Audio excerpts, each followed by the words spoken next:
Recording. All right, recording's on. All right, welcome everyone to Lost Pines Groundwater Conservation District Board meeting. Tonight is Wednesday, March 20th, and it is 6:04 p.m. We are here at the Elgin Public Library Civic Center. So welcome to everyone. If you can, please stand for the Pledge of Allegiance and the Texas Pledge. Thank you. I pledge allegiance to the flag of the United States of America and to the republic for which it stands, one nation, under God, indivisible, with liberty and justice for all. Honor the Texas flag. I pledge allegiance to thee, Texas, one state under God, one indivisible. Thank you. With that, we'll move on to agenda item 2, public comments. Is there anyone signed up for public comments today? No. Okay.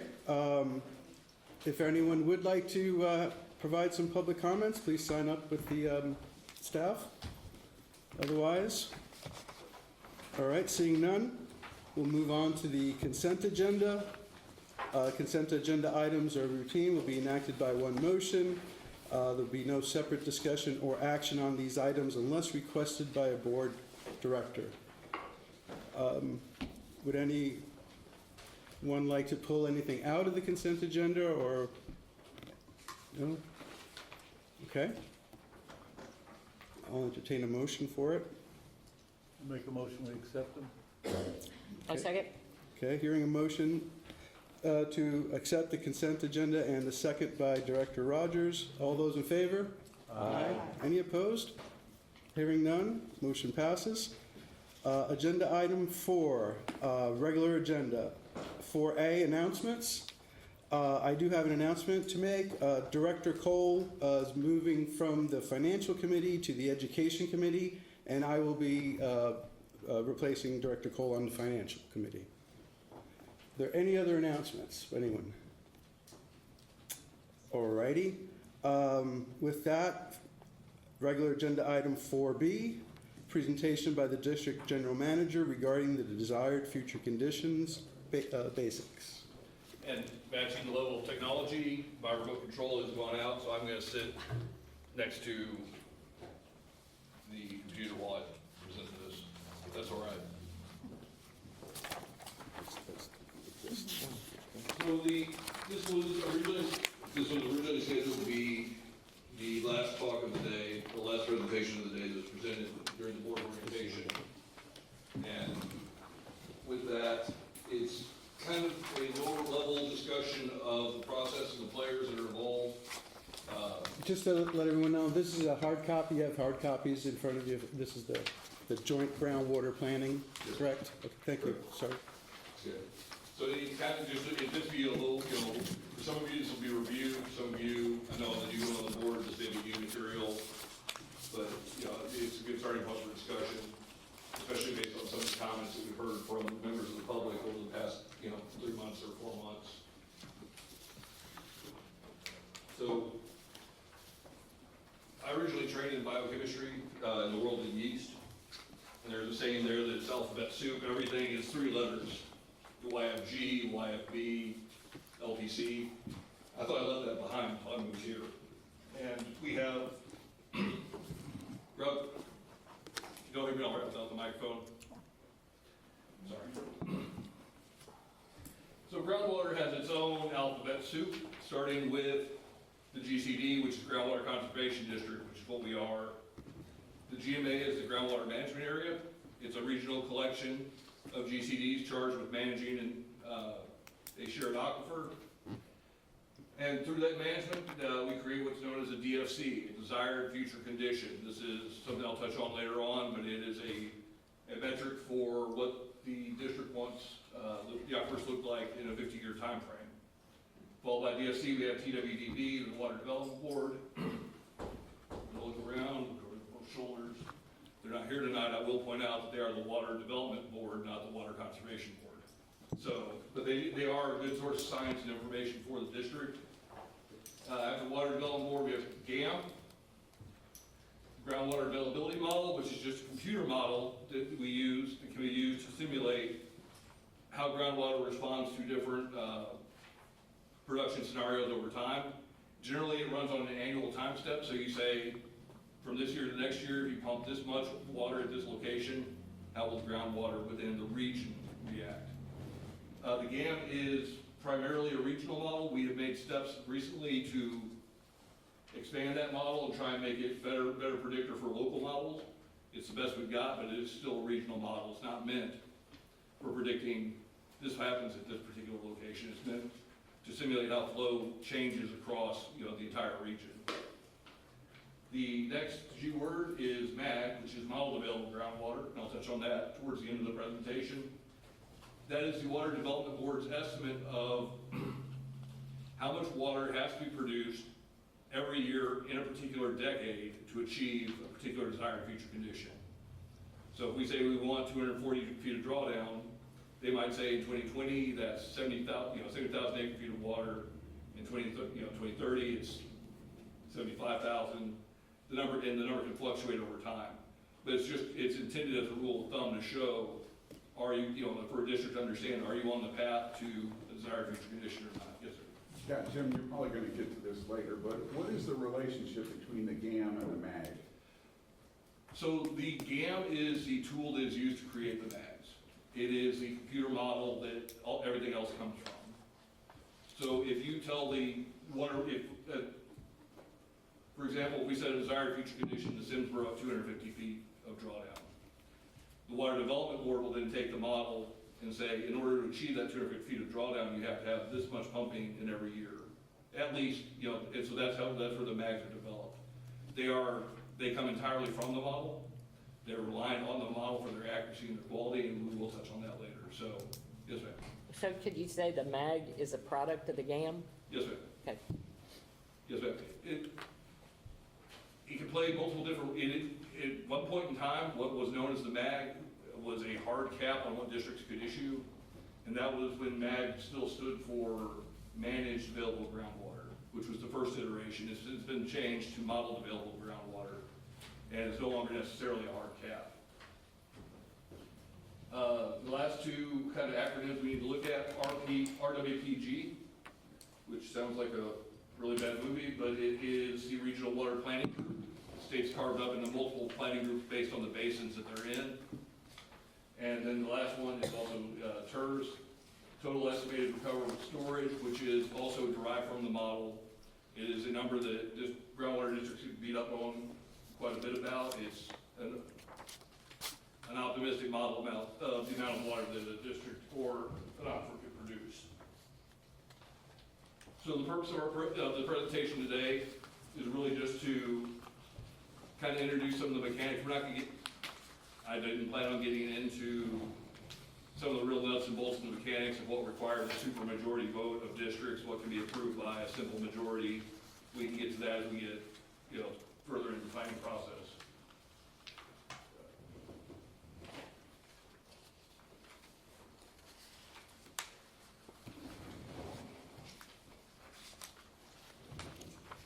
So speaking of GCDs, the map helps illustrate what GCDs we have in Texas. Currently, I believe there's about 110 groundwater districts in the state. You'll notice all the white areas are areas where there is no groundwater district currently. Either it's been defeated by voters or hasn't been proposed yet. There's a patch up in northeast Texas, there's a patch in central Texas, but most of Texas, as you can see, is covered by GCDs that are responsible for the for the joint planning process that we go through. And you can see here that the GCDs are carved up into groundwater management areas. We exist in groundwater management area 12. So with us is going to be about half of Fayette County GCD to the south of Bastrop. Mid-East Texas, Post Oak Savannah immediately to our north across the creek. North of them is Brazos Valley GCD, and then north of that is Mid-East Texas. If you sat in on any meetings, heard me refer to no one cares about Davis, they're the two partial districts at each end of the GMA. The three big districts are the Brazos Valley, Post Oak Savannah, and of course us. As you can see, the GMAs are structured where they fit kind of along the state. So GMA 12 overlies a large portion of the Cruza-Wilcox Formation, running all the way, that runs all the way up into Arkansas and then down into Mexico. The other GMAs tend to sit on regionalized groundwater resources, but the groundwater is what determines how the GMAs are created. And in striking absolute contrast to that is how regional water planning groups operate. Regional water planning groups operate based on river basins. They are the ones that are charged with creating the water plans for the state. They meet on a 5-year cycle. As you can see, we are split between Region G, which is the Brazos River, and Region K, which is the Lower Colorado River Basin. Representation towards Region K, I sit on the board for Region K as a representative of GMA 12. Not as a representative of the district or a representative of the counties, but of the GMA itself. And then Region G, the representation I believe there belongs to Gary Westbrook, represents GMA 12. Basically, it serves as a liaison, provide information from the GMA and the regional water planning groups.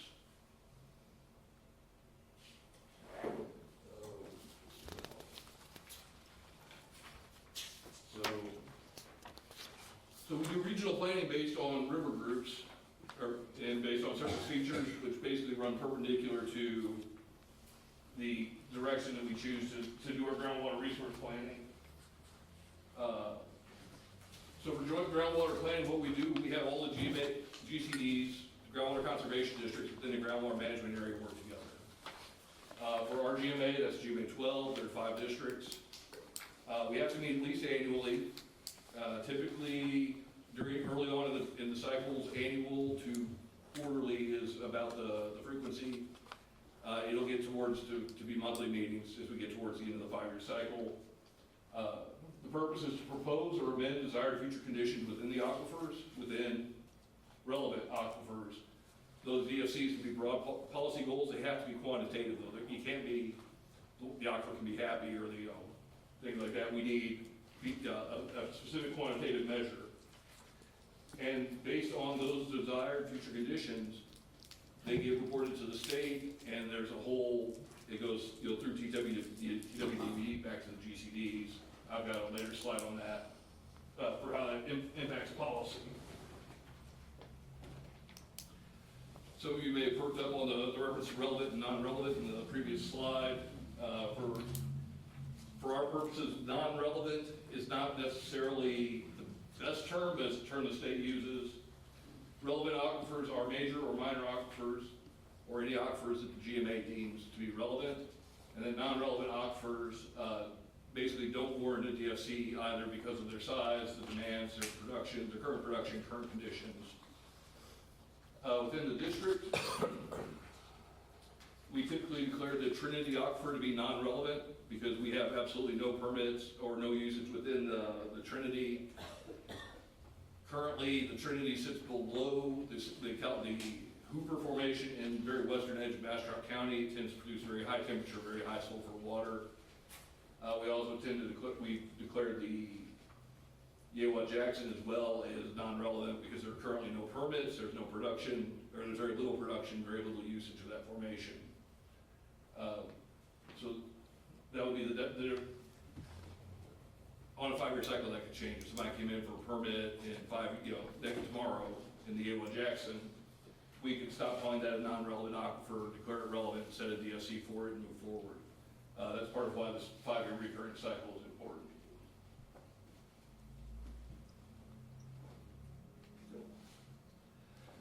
Okay, so we have the GCDs of the public working at the GMA level. They're informed by policy and the creation of desired future conditions. That policy comes from both the public and from the board and informs what those final desired future conditions will be.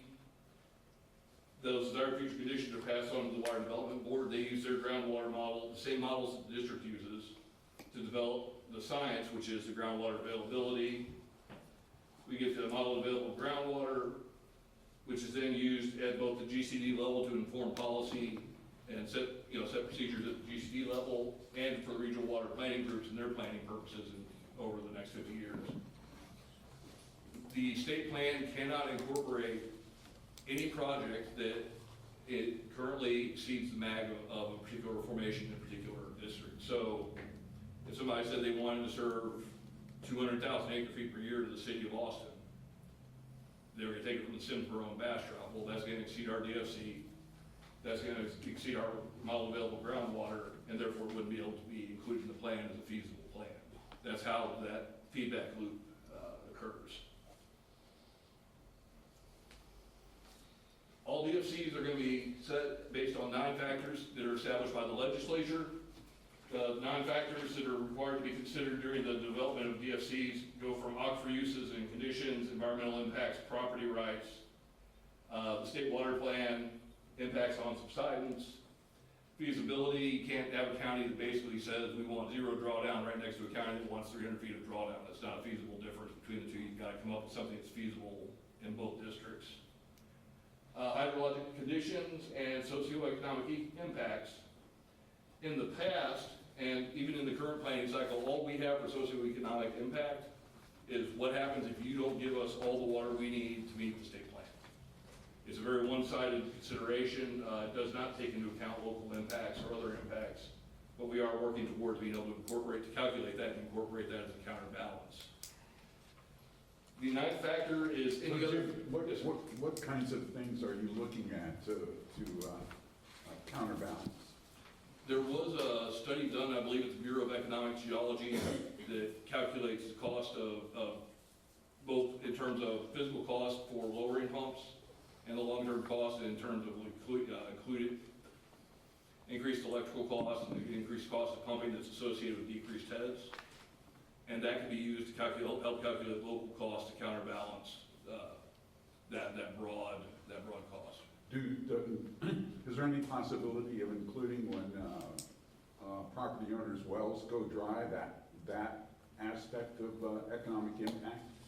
Okay, so it's a colloquial thing. If there's dry as in there's no water in the well, or it's dry as in the pump is no longer in the water. If pump's no longer in the water, then we can absolutely capture the cost of lowering that pump. That's what that project I mentioned was, lowering the pump and the increased electrical cost. Dry where the well has no water in it, I believe it can capture that as well, but it may not be as accurately represented. It's been a couple of years since I heard from the developer. I haven't heard anything recently about it. I believe that was factored in, yes, sir. What about the lack of a local community that loses the water to develop compared to the development of the community that's being delivered to?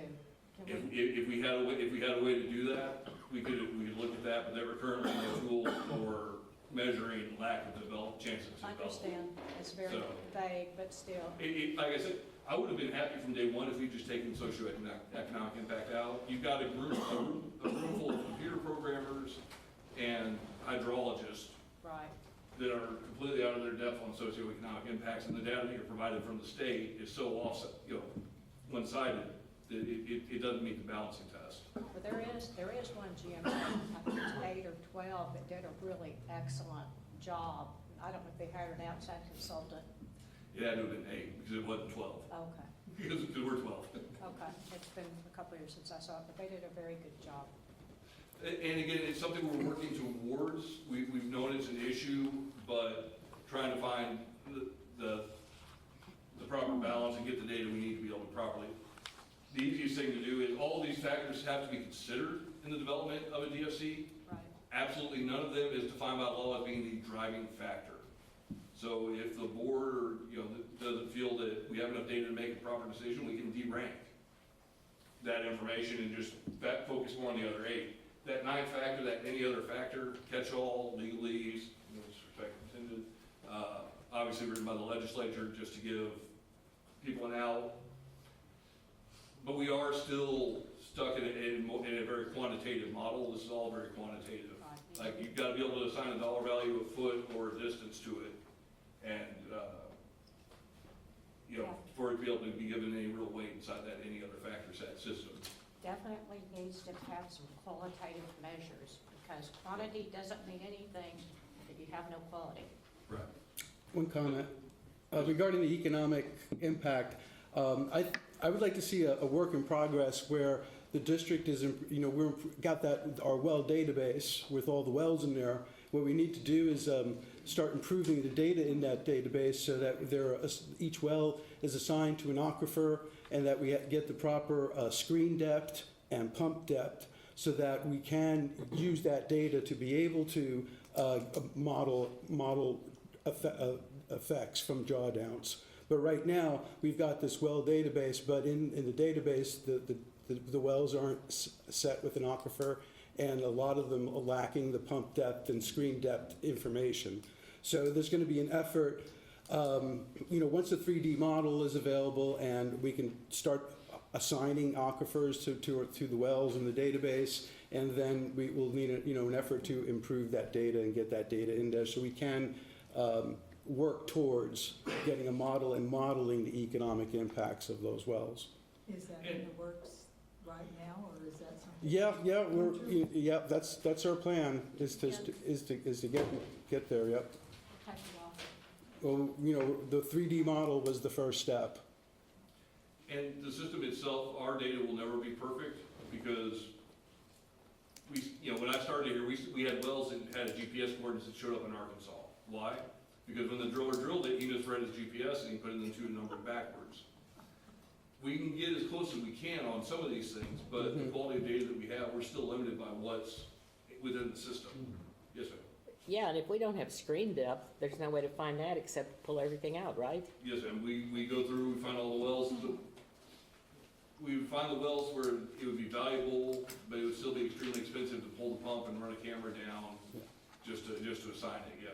Well, Yeah, and I'm not advocating that. It's, let's get the, But would for the you ones say that there's are- a huge percentage of the wells we have no idea what the screen depth is? Screen depth, yes. Yeah, okay. But we can look at the total depth drilled and the location, kind of make some assumptions. If they're right in the middle of the formation, it's pretty easy. It doesn't matter if they screen, the very bottom, or, we can assign it pretty easily.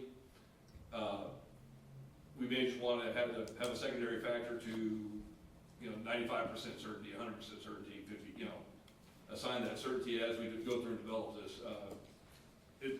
This is a project that could easily outlast all of us, but I think it's a good starting point, so. It's a goal, I've noticed on some of the maps, sometimes, does that move? Anyway, I've noticed on some of the maps that they seem to be old about where the specific well is located and whether there is even a well there. When do those maps get up? Like our well is not on the map. Yeah, your well didn't go into the system until just the past year or two. But it's been there since the 80s. We map based on what we know, based on, I think, prior to this most recent update, I think we've been using the same maps for about 10 years. So how do you manage to, when you're making these determinations, if you don't know where all the wells are, how can you look at the whole picture? We fill in one well at a time, ma'am. I mean, as we get information, the wells that were drilled in the 60s, 70s, it works in the 60s and 70s, up through the 80s. Without GPS coordinates, you might be able to find a driller's map that says, go past the red rock, turn next to the big oak tree, and the well is 300 yards into the pasture. I kid you not, that's the description, and that's the hand-drawn map. GPS came along, and we start running into how accurate is the GPS readings. The guy that was drilling the well kicked two numbers and put the well in Arkansas without realizing it. It's gotten better over time, that I can guarantee, but as far as, generating, I think the question you're getting at is generating the maps that we put on our website, and that's not something we do on a regular basis, just due to the cost. But Well, not just that, but, it's how often do you, I guess, survey, or how can you be sure that you've collected everything that is actually there to make a decision on? That's the basis of my question. all we can do is make rules and decisions, policies based on what's known at the time. The district rules specifically contemplated that. We've run into situations where a non-exempt well came in for a permit, City of Bastrop. They had done their permit search, they picked their sites, and we want it here. And then they had a bunch of neighbors saying, well, we have wells that were drilled 30 years ago. The district didn't know they existed. City of Bastrop didn't know they existed. We didn't, and so we can't take into account wells that are, we can't take into those unknowns into account. They can be added to the system later and contemplated on the next cycle. Everything we do repeats. It's like Groundhog's Day on a 5-year cycle. So all we can do is keep incorporating new information and new data into the systems on that 5-year cycle as permits get renewed and everything else. And we need to make, you as a board need to make those determinations. And new wells, they must be registered. By law, by state law, I take it. So the new wells must be registered, so we will know about the new ones. It's the old ones before that law was enacted. There's the issue is that there's hundreds of wells that it predates the groundwater district. So there's no real activity about going out and actually trying to find these, or a project that says we want to start researching. You just take it as it comes by. Yes, ma'am. We've talked about trying to run programs to increase registration of existing wells, but we've just never had any program that actually took off and got off the ground about it. So no, ma'am. It's really take them in as they come in. So it'll be a work in progress Yes, for ma'am. quite some time. More than likely. Thank you. Okay. So the GMAs are currently working on as I said, we're in the middle of that 5-year planning cycle. We should be a lot busier than we have been. There are a lot of reasons for that, which I'll take up in the GM's report, but the next round of DSCs are due May 1st of 2026, so there is 2 years, between now and the end of the cycle, the start of the next one. And just kind of, without shame or guilt, I did steal this figure from the Water Development Board. Looking at how DFCs are stated across the district, across the state, you can kind of see that there is a fairly significant drawdown around GMA 12 that loosens up as we go further south. There is a lot of drawdown that is factored into the DFC cycle along the I-35 corridor. Maybe the Middle Pecos, not Middle Pecos, Middle Trinity, which groundwater district was lies up around the Dallas area, has some of the highest drawdowns in the state factored into their DFCs. A disproportionately large portion of their production is exempt wells. So all they can do is just plan for that exempt well production and then plan for the future based on those impacts. As you can see, we're kind of, GMA 12 is a little bit of an outlier, but it also when you factor in development trends within the state, the levels of drawdowns that are currently being used in the color-coded scheme, they kind of fit. As you get to the Panhandle, they largely govern over the Ogallala up there. So rather than using percent drawdowns, they use percent remainings because they know that every amount that they produce is just going to directly result in a lower artesian pressure. And so some of them have adopted 50-50 strategies and want 50% of whatever was left in 2000 or whichever year they choose as their baseline in 50 years. But you'll see that the color change there is really due to the percent remaining that they've chosen to adopt. If you move down into the hill country, you'll start noticing the inclusion of spring flows or stream flow, things like that. But most districts, as you can see a lot better on your paper, they do rely on drawdowns as the metric for their DFCs. But this really does provide a good example that you can use anything that you can put a metric on. Spring flow, if you have it, drawdown is easy, percent remaining, anything you can really attach a number can be used as a basis for saying a DFC. So why DFCs do matter, by law, districts have to manage production to achieve the DFC. It's kind of like the debt limit at the Congress. They say this is what the maximum debt limit is, and then they spin right up to it again, and then they move the debt limit. Rather than being a target to avoid by state law, districts are charged to achieve their DFC. So if you say you want X amount of drawdown over 50 years, you have to manage to that 50-foot drawdown. There's no bonus points for coming in below the DFC. If the drawdown's 250 and you do 240, well, you violated the DFC. It's the same as doing 260.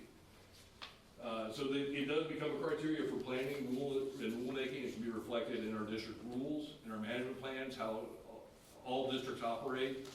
Once the DFCs are adopted by the districts, they really do inform every part of how the district operates. That's going to be how we're going to consider permitting. It's going to be a factor that's considered in our operations, in our management, in our monitoring of wells. It really becomes all consuming for a district.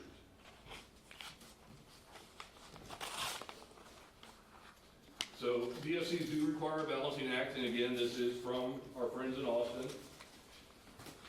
The balancing act, it'd be very easy to say we want no change, we want everything to stay the same, but the balancing act that's required by law is the highest practical production of groundwater versus the conservation, preservation, protection, recharging, prevention of waste of groundwater, and control of subsidence. So that's the balancing test. So the 9 factors that we've looked at, you've got the 9 factors that we've looked at that have to be considered in creating a DFC, but they also have to balance those. The highest practical production versus protection, conservation, preservation, the reduction of waste and all that, and control of subsidence. Luckily, within the district, we can kind of scratch off subsidence, and we're really just focused on those first few. Subsidence hadn't really been an issue within GMA 12 over the last 50 years. So we're really looking at the highest practical production versus conservation, protection, preservation, and recharging. Now, yes, sir, I figured you'd jump on that. Well, I'm a little troubled with the preservation. Yes, sir. Because my interpretation of the definition of preservation means no change. It could mean preservation of access to the resource without preservation of the resource itself. So you still have access to the resource. Again, these are not my words. This is all inherited from our friends in Austin. So, Preservation could also be maintenance. I'm sorry, ma'am? Preservation could also be interpreted as maintenance. That's kind of the same as he's saying. Could well be. Again, all we can do is operate within the framework we're given, and right now, this is the balancing test that faces every district as we go through the DFC process. You're absolutely right. Preservation is to remain untouched versus conservation, which is to allow for the longest possible usage. And as far as I'm concerned, those seem kind of opposite ideas as well, which is why we're a groundwater conservation district rather than a preservation district. Yeah. And so is protecting the quality? I mean, how else, or what else would it mean? It could factor into how we protect the resource. Yeah. I would defer to our attorneys, but I see the frame of the type, and I think they're already, I don't know if there's a definition for that involved That's yet that's okay. been given to us. But the essential point is you can't just be on one side or the other. You have to balance in the development of DFCs production and conservation, and that is the key. It's that both factors have to be taken into account. My first GMA cycle, the GMA of Fayette County, if pardon the French, summed it up best by saying our job is to listen to everyone in the room and then piss everyone off. So that balance is, I thought it was a lot funnier, I apologize. I have a more crude sense of humor. Oh, I thought it was great. And so that's what really comes down to that balancing act, is hearing both sides, those who want to conserve and those who want the highest, who believe in a higher practical level of production, and finding the middle ground between the two. And then we talked earlier about MAGs, which is basically the desired future conditions converted into an annual production. It's a product of the model. It's a number. You say, I want this drawdown in 50 years. The model says this is the amount you need to produce on a annual basis across each decade of that planning period. It's a calculated number. It is a second order number. It's not something that, any of us could actually just say we want X, Y, or Z. This is derived from the model and given to us by the Water Development Board. Typically used more in the regional planning context than it is the local context. It provides us a good rule of thumb about whether or not we're on a course towards achieving or not achieving a particular desired future condition. If we've had a decade or two below the MAG, and then a decade or two above the mag, and that probably evens out, and that puts you right on that glide path to achieve a DFC. If you're consistently below the mags in terms of annual production, you're probably not gonna achieve your DFC, you're gonna come in at a lower value. So it's more of a rule of thumb than a guide stone for GCDs. Yes, ma'am. Excuse me if I missed it, but these DFCs, they're done every 5 years? Yes, ma'am. When is the next one due? In 2 years, May 1st of 2026. 2026. Yes, ma'am. By this point in time, we're typically into quarterly meetings, but I'm gonna touch on the DFC and, GMA 12 through my general manager's report. There are a few things I think that may be slowing it down, this process, but, we should be on top, a little bit further into the process than we are right now. But the GMA will propose DFCs on May 1st of 2026, which starts a 90-day period to conduct public hearings. We'll conduct public hearings here at the district level. Every district in the GMA will conduct their own hearings, take that feedback, come back to the GMA. If there are any changes that need to be made at the GMA level, it can be made then. And then the DFCs are typically adopted in December of 2026. So we go from May through the summer for the hearings, and then the final adoption is at the end of the year. So if that, in the next 5-year cycle, when that comes around, Yes, sir. if that is dramatically changed from what you do today, do you have the ability to lower permits? So this has nothing to do with the district's the district's permitting decisions are driven by impacts of these, but the desired future conditions themselves are really just a snapshot of what the district wants the aquifers to look like in 50 years. So if conditions in the district dramatically change, like for example, when Vista Ridge came on, Yes. we had no control over that. We had no control over that pumping. It's not anything that really affects, well, it affects the district, but it's not something the district can control. And so it's not, all we can do is respond to that production rather than try to manage that production. And we've done that through the creation of the mitigation program. And Vince will talk next. We're looking at the creation of groundwater management zones in that area that will help give further protections to those areas. But in terms of reduction of permits and things like that, that'd be a decision the board would have to make if and when that became a viable question. Okay.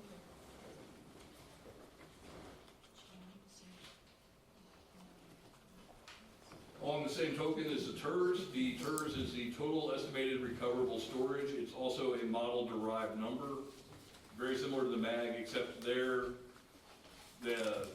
Water Development Board went through grid cell by grid cell and calculated how big is the grid, how big is the formation underneath, what percent of the formation is saturated, and that became, the sum of those numbers became the TERS number. Those numbers are incredibly large. The presentations that I have heard, though, is that there's a tremendous separation between the total estimated recoverable storage and the practically recoverable storage, and that you may be able to pull the TERS amount out of a particular formation in a particular district or county. Practically, no one's going to be willing to drill the number of pumps into close proximity to be able to get close to that actual TERS number. So it is something you'll hear about, but it is a second order number. It is derived from the model. It is only as good as the data in the model, as good as the modelers, and it's as honest as the person who wrote the report. So, anyway, just so that you're aware of it, it is out there. You may come across that one, but it is not just like the MAG, it's more of a rule of thumb. It's a guideline for a district. It's not a hard and fast number. And so they're all derived from the model. They all kind of help you as a board understand how permitting fits into the model's production of impacts. But I would not put a tremendous amount of weight on the MAG or the TERS. And so this kind of goes back to what we had talked about at the very beginning, where policy and science come together to create groundwater availability within the state. That groundwater availability becomes the mags that are used by the district as a basis for the developing rules, policy for how the district operates. They go back into the regional water planning groups to help meet water needs in the future. They are based on the best available policies and sciences, but currently the DFC is really, it's a policy decision. It is, we can say this is what we think will happen if X occurs, but whether X occurs or if you consider the product of that evaluation to be viable, that's a policy decision that you as a board have to put together. So policy comes together with science in terms of groundwater availability, and it feeds back through the regional water planning groups in terms of future water availability and GCDs for how they choose to manage their groundwater to achieve the chosen desired future conditions. With that, I'm happy to answer any questions you have. Yes, sir. Okay, so in GMA 12, then each of the groundwater conservation districts comes up with their own DFCs. It is done as a group exercise during the planning process, yes, sir. But each groundwater conservation district has a DFC that they like. To an extent, yes, sir. Okay, so, and that DFC is based on the available science associated with the GAMs and the MAGs. Yes, sir. All right, so if one groundwater conservation district comes up with a DFC and another one comes up with a much higher or lower DFC, and that's also based on science, how do you resolve the science with regard to DFCs for the disparate drawdowns? So we are on the third cycle, and that has not come up so far. We'll cross that bridge. I guess the short version is we cross that bridge when we get there. The end of the day, a question like that, the people that you're rich are the testifying experts and the attorneys. The rest of us go through that. Yes, Yeah, ma'am. the last round, Yeah. our DFC got voted down. Yes, ma'am. Because we were in the minority, and we were not happy because two of the districts that don't even have Simsboro aquifers got to vote our DFC for the Simsboro down. It was a major point, right? But you're talking about I science. believe you're referring to Fayette. Fayette and Mideast, Texas. Mideast, Texas has some. Yeah, I think you're looking at the science, which it has not been looked at by combining everybody's to science to see who's right. That has not been done, that's correct. But it was a policy decision we made. As a policy, it can be, Right. it can be done through horse trading, Right. we come, one district comes down, one district comes up, or it could be litigated. So there's really, but like I say, it hasn't really come up, not on a large scale yet. Yes, sir. Well, when we were in the DFC process before, I know there was a lot of disappointment that the socioeconomic impacts were not really being addressed, that it was mostly just, hydrologists. Right. And, the fact that we abut a major urban area and that water passes through us on the way to yet another urban area, and we're affected by enormous socioeconomic impacts. And our consultants are all hydrologists. Right. And so I'm just wondering, and this is real naive, but why don't we ever hire economists, sociologists, demographers, or anybody else to comment on this and gather that data that you're saying we don't have any way to gather it, and our hydrologists they don't gather that kind of data, but, so are we just, is that just top dressing? We've never, like I said, from day one, my preferred route would be to remove socioeconomic considerations. Because again, you've gathered, as you said, experts on a particular field and then asked them to opine on a field that's, outside of their bailiwick. We could, there is no reason that the district or the GMA couldn't hire socioeconomics, economists, I guess, to collect that information for you. It's just a question of time and cost. There have Let me been piggyback requests. on Yeah. Jim's answer, and it's a perfect answer, but we don't have a definition, a legal definition of what should be evaluated to set the framework for socioeconomic impacts. So the case that was gonna set that up, the Lone Star GCD DFC appeal, that one got settled. So if you look at, the pleadings, et cetera, in that case, we're getting to it, we're trying to look at legislative history, et cetera. but we don't have a definition yet. So am I So just, we am I hire looking at this the somebody- wrong way? I mean, What's that? am I looking at this the wrong way? I mean, all we really look at are No, hydrologic conditions and I the think if state we water were to plan. hire somebody, I mean, they kind of would be out there on their own, Yeah. pulling different factors to look at. I'm not saying that's wrong, but when we get to a court case, like that's not necessarily, there's not gonna be much weight behind it. Well, what if you're not at a court case, but you're just at the regional water planning and our DFCs are getting voted down and we're going, but we have this from, I think if you were faced with a petition appealing your DFCs and you went through this process to hire an expert, you could say, we considered it. So, and I think that's part of the 9 factors. Did we look at it? You guys would be able to say, yes, we did. And this is what we did to look at it. You have to start somewhere, even if we don't get it right the first time, and you develop what is actually needed. The other issue is, the question that's come up before, both through public comment and previous cycles, at the GMA level, the word consideration is not a defined term, as you may be aware.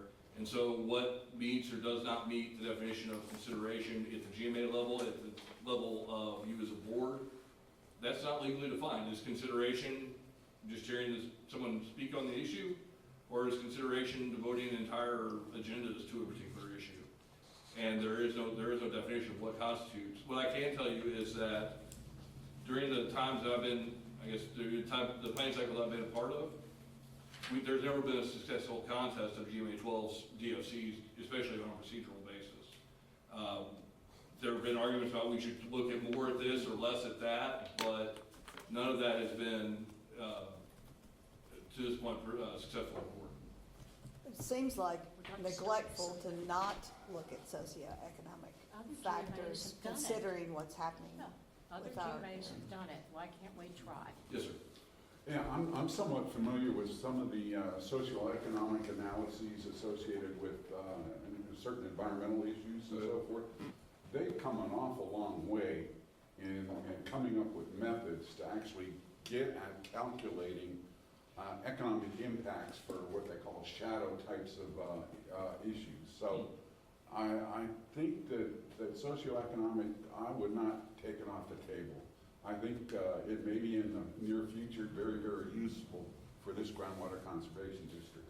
As I've said, there's work underway about the impacts on, lowering pumps and setting, the increased pumping costs and things like that, but shadow impacts are things that fall outside of consideration, that we certainly need to begin to, we need to begin now it's probably too late to incorporate in this cycle, but collecting that data and developing that position is, if you have references, send them my way, I'd have. Yeah, an example I'm thinking about, I used to live in San Marcos, and, without the San Marcos River, the socioeconomic impacts of that river going dry are huge across a whole bunch of different dimensions. So I think we could be looking at something like that for this district. We still have 2.5 years, it's not too late. Okay. It depends on when the next GMA meeting is called, which I'll touch on later, but That's okay. other questions? No, just a comment, in that at the end of the day, we need to keep in mind that it takes a supermajority vote regarding the DFCs. Yeah. So you need a 4-to-1 supermajority vote at the GMA 12 regarding the DFCs.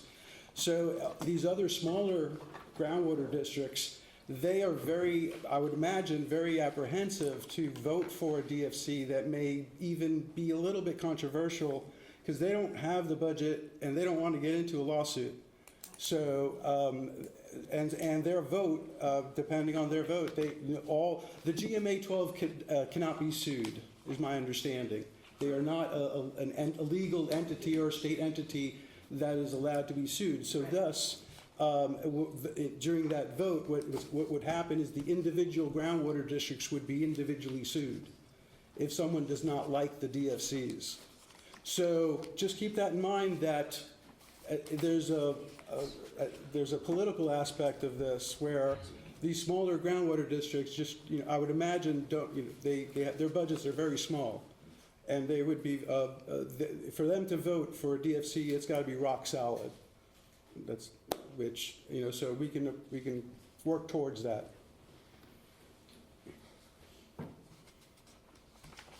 Okay, any other questions, comments? All right, thank you, Jim. Thanks, Jim. Good Thank presentation. you. So you're good. Good, okay. So moving on with regular agenda, item 4C, presentation by the district hydrogeologist regarding the Northern Lee County Carrizo hydrogeology investigation. Mr. Vince Claus. You mind if I, try to, the mic back. It's just a mic. There was a mic there. You had it over there. You It's said it in that down. chair. Yeah, I was ready to talk.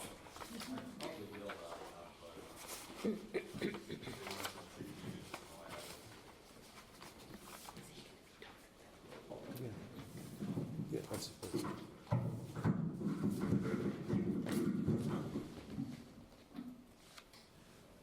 Well, good evening, and as Jim's getting things loaded back up here, and not to hijack my own presentation, regarding socioeconomic impacts, it's a very complicated issue, as just discussed here over the last 5 minutes. We're working with the recent PhD graduate out of Oxford, trying to tackle this exact same issue.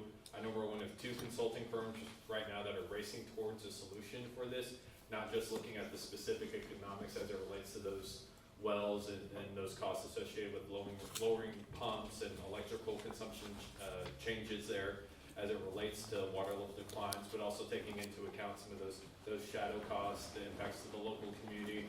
It's a conversation that we've been having as a state now for what seems like a decade now. There's a lot of really good panel discussions on TAG's YouTube channel from the Groundwater Summit, so there's been a couple different thoughts and a really good dialogue interchanges that have occurred because of that Groundwater Summit and some of those panel discussions that I would encourage y'all to go hunt down on their YouTube channel for some really good information. And Jim did an excellent job this evening really summarizing the whole planning process there. So sitting back and I was learning a couple things as well. So thank you, Jim.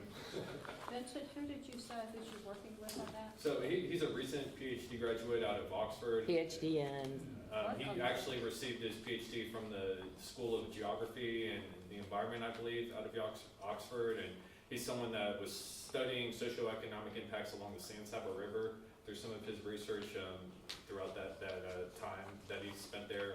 I believe that was in partnership with the Nature Conservancy. So he's someone we're trying to collaborate with to come up with a solution to this socioeconomic conundrum we're all faced with. Sounds wonderful. So a couple of years, and hopefully we'll have something to provide you some updates on that front. So today's presentation is related to the Northern Lee County Carrizo hydrogeology investigation. This report was meant to provide a series of figures that inform on those very specific hydrogeologic conditions within the Carrizo aquifer in Northern Lee County. So we weren't looking at every aquifer system, we weren't looking at the entire GCD, we were looking at a very targeted area of Northern Lee County, and that's really because of the changes we've seen in the aquifer conditions for the Carrizo aquifer related to those regional changes in pumping, which have led to unprecedented water level declines. So the goal of this report was to build upon prior Lost Pines GCD scientific initiatives. The one that's cited here on this presentation and within the report is from Andy Donnelly back in 2011.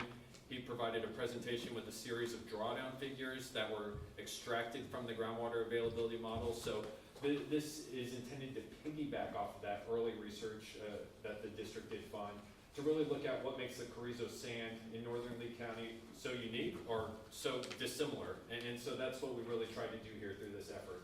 So what we have on the screen right now is just one of those images from that presentation from Andy Donnelly. What we're actually looking at are Carrizo drawdowns in terms of those 2030 projections. And I believe one of the comments that has been made a couple times over the last couple of years here throughout board meetings is, hey, we're already ahead of where we're supposed to be. It's only 2023, and these drawdowns that we're seeing now are in line with what was projected for 2030. And so that's what's highlighted in this figure here, is we are seeing we're a little ahead of schedule But the major takeaways is, from this is that we are seeing some regional drawdowns associated with that pumping. How are those drawdowns impacting the aquifer systems here in Lee County? That was some of the questions that were trying to be answered through this early research.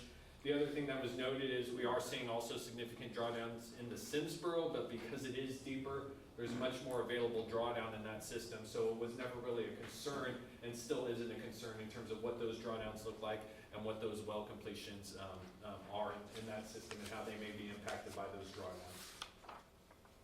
So what we have on the screen here is just the still screenshots from the report. So if you have it in front of you in your board packet there, it may be easier to look at those figures. What we have right now on the screen is figure 1 and figure 2 from that report. Figure 1 is just the study area overlay, which is showing the area of northern Lee County, really focused in on the Lexington area. You'll notice I cut off kind of the left border of northern Lee County, and that's because we're really focusing in on the Carrizo once again. You have to remember all of the geology is dipping towards the Gulf Coast, and it trends in that northeasterly direction. So as you start working your way north in Lee County, you actually come across the Carrizo outcrop, and then the further west you go, you actually work your way out of that Carrizo system, and you're then within the Wilcox subsections of the Carrizo-Wilcox aquifer. The major and most significant takeaway from the geologic map on the right side of the screen, and I believe it's figure 2 in your board packets there, is the geology map and the associated faulting, and then that Tanglewood Graben structure that's identified there for that area just northeast of Lexington. And that's something that will become a focus throughout today's discussion here. The Carrizo outcrop area, that's where the Carrizo sands are coming to land surface, are identified as that purple shade on the map, outlined in red for reference.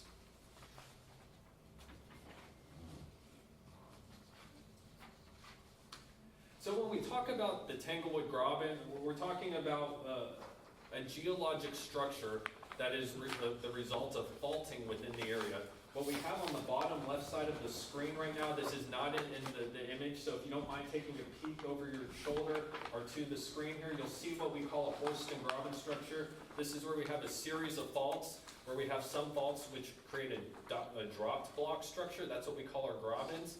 And then we have some blocks which are those residual uplifted blocks, which form what appear to be uplifted blocks. And so this is a series of alternating faults, and typically we call this a Horston Graben structure. Specifically in that area of northern Lee County, north of Lexington, we have this dropped block associated with the Tanglewood Graben. So that's really what we're looking at, is this dropped fault block that creates some unusual geology up there for that very northeastern portion of Lee County.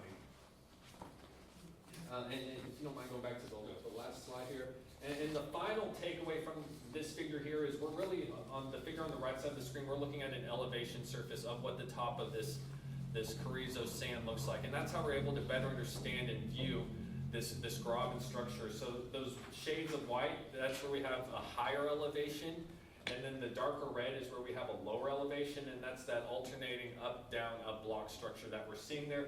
And then as we start working our way south of 696, that's FM 696, we really start seeing an increased slope gradient as you head towards the Gulf Coast there, to where things are dropping at a much faster rate in that gentle Gulfward gradient. And then please feel free to interrupt me at any time for questions.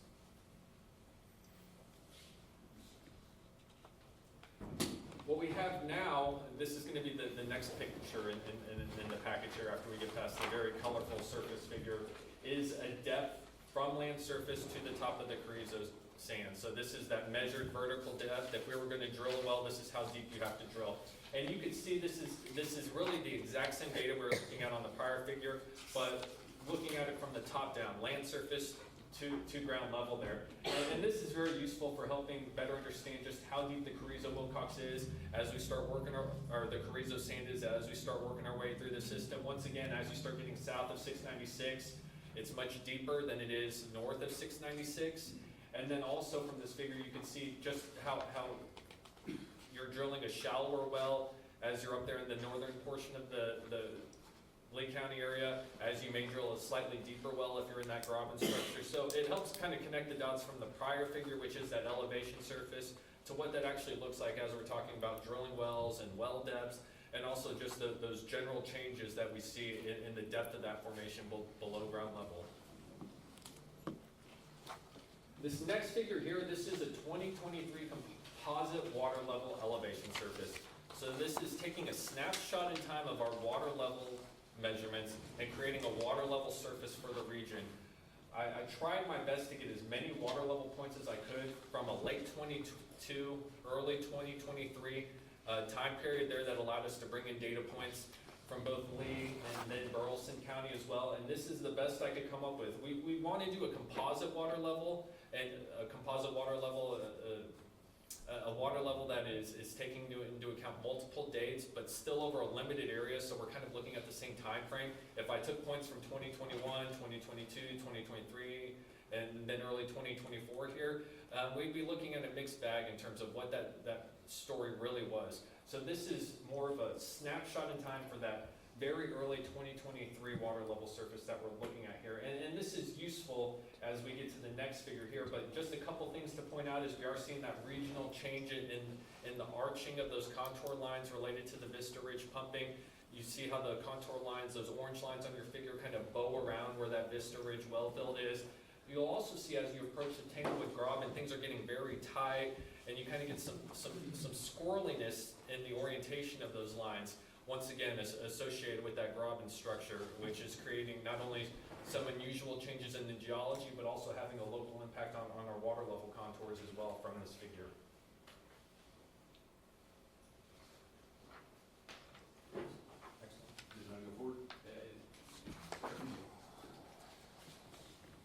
All right, now this is the last figure here in the packet, and this is really looking at what we call available drawdown. And so I pulled a figure from one of Dr. Hutchison's reports from early on here. What we're looking at on this diagram on the bottom left side of the screen, if you take a look at the borehole to the right there, and I apologize, it's hard to see the way this projector is at the moment, but that blue vertical column, imagine that as water rising up in the borehole, rising above the aquifer. As you start pumping, as water levels start declining, they start approaching that aquifer where that water is actually being drawn from. It's that distance from the top of that aquifer system, so in this example, the Carrizo Sand, to the top of the current water level surface. That's that available drawdown that we have in that available artesian pressure in that confined portion of the aquifer system. So for this discussion, as we talk about the confined Carrizo Sand available drawdown, we're really looking at how water's rising above the formation and how much drawdown we have before that water hits that formation and becomes semi-confined or unconfined, which is somewhat problematic as pore spaces compress. We experience changes in water chemistry and a lot of other unknown variables and/or factors. Yes? Vince, so as you go south, the water availability is increasing? We have more available drawdown, so there's like 1,000 in the dark blue and then go up to 750? Right, so we have a combination of things at play here. We have a deeper geologic unit.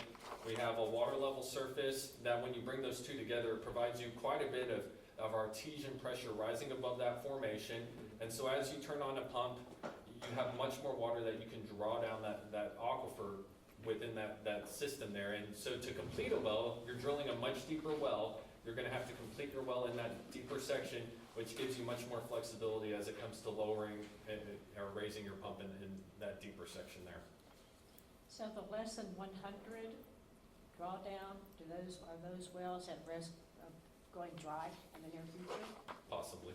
How long? I mean, I know you can't say for sure. Based on the current pumping, like you said a while ago, everything is already exceeded. Let's get to my next slide and see what I put there, what I was willing to say as it relates to that. So the second bullet point, I think it is how I would like to summarize that answer to your question, is that continued water level declines could locally lead to unconfined aquifer conditions. So right now, things are okay, but they're okay at that static level. There's some unknown variables at play as someone goes to turn on their pump, as all the landowners in that area turn on their pumps all at the same time. That's going to change that available drawdown. So there's quite a bit of unknowns as it relates to what that available drawdown is going to look like into the future. But what I do know from this work, and this is kind kind of what I'm calling my summary of findings, and I apologize, I put some screenshots from the 3D model. I was gonna surprise you all with those tonight, because that presentation's not until next month, but a little hard to see here, but we do know that the Carrizo Sand Formation in northern Lee County is locally impacted by the Tanglewood Graben. That's a fact from the data presented in these figures. We also know that those associated fault offsets and the resulting graben structure end up creating a unique hydrogeologic setting for that area in northern Lee County. And I'm really talking about the area north of FM 696. That's where we're really seeing this take place, and that's where those who are usually at your meetings usually end up living, is in that section. It's County Road 411 there. That's the area that ends up as the big red bullseye on the map. And then unfortunately, it's a little hard to see, but we do have the graben structure here on the map. And I was able to pull in the Lost Pines database, and was actually going to use this to address a comment earlier.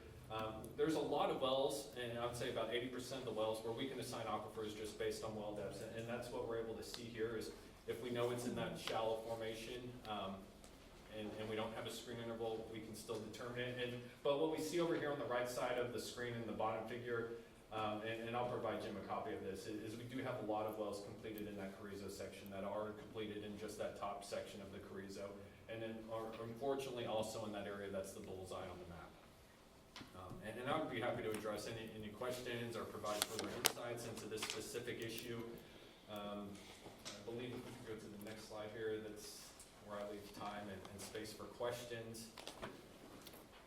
I have a couple questions, but someone can go first. Anybody? Vince, so this area really would not be a suitable area for water production. Like if I was a water company, I probably would not want a permit in this area because I don't have a lot of drawdown left, right? So, in the Carrizo.